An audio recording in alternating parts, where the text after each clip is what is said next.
know it's been a hard year for almost everyone, and there's been a lot of stuff going on in the world, which is all very crazy and very disappointing as well.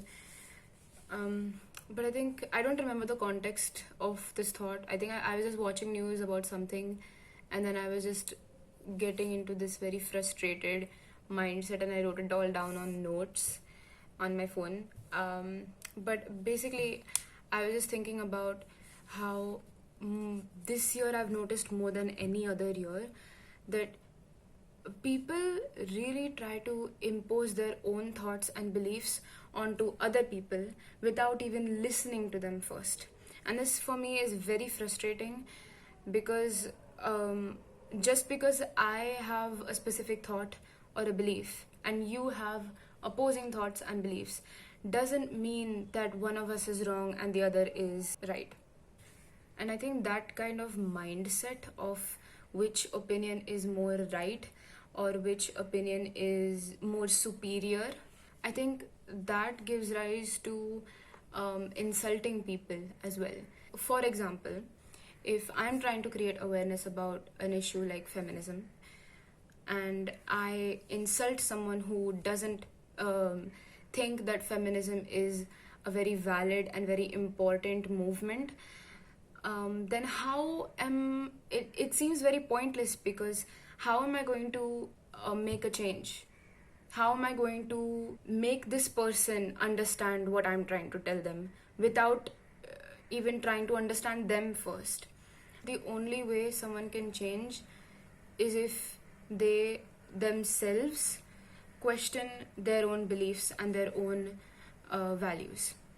And how are you going to do that if you end up insulting the person? Because in fact that seems more counterintuitive, because then the person will just make it their goal to prove you wrong, or to purposely try to not understand you, even when your points are very valid and make a lot of sense.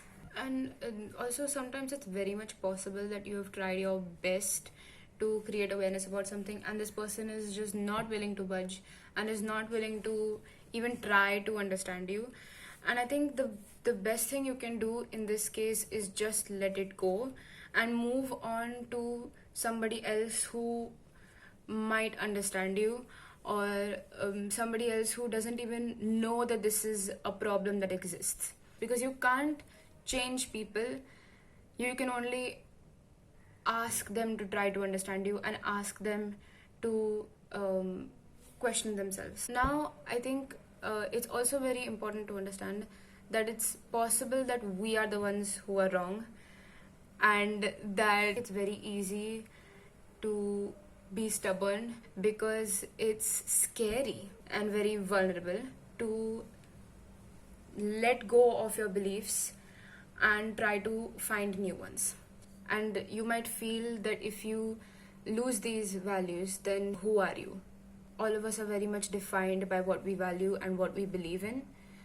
So if you lose all these things, then you might just be in like a very weird crisis or a very weird stage where you just don't know what you stand for, what you believe in, and what you should and shouldn't fight for. But I don't think that's a good enough excuse to not acknowledge the fact that you're wrong. I read about this very specific thing in a book, and I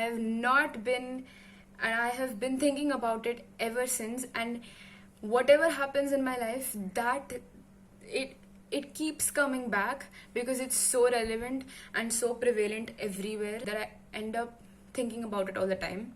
And in the book, he basically just questions, isn't this what life is? You figure out that you have really stupid values and beliefs, and through new experiences and conversations you formulate new values and new beliefs that are better than the ones before, and the cycle repeats, and that's how you grow. So is protecting your ego, not allowing yourself to be vulnerable, really worth the risk of never improving? Because if that's what growth is, then no excuse is enough to always be stagnant. the at least this is what I think. I just want to say that I just want like a disclaimer or something. I am not trying to be in any way like some self-righteous person who thinks she knows everything, but I just feel like if I say this out loud and put this out on YouTube, on social media, on the internet to stay forever, I think I will feel a moral obligation and a moral duty to myself to be more open, to be more understanding, and to listen to people more. And also to realize that I am going to be wrong many times in my life in the future. So I just think that this is a step that I can take to be a better person myself. I don't want this to be seen as, me giving advice or something, because I'm in no position to give advice. But yeah, bye bye.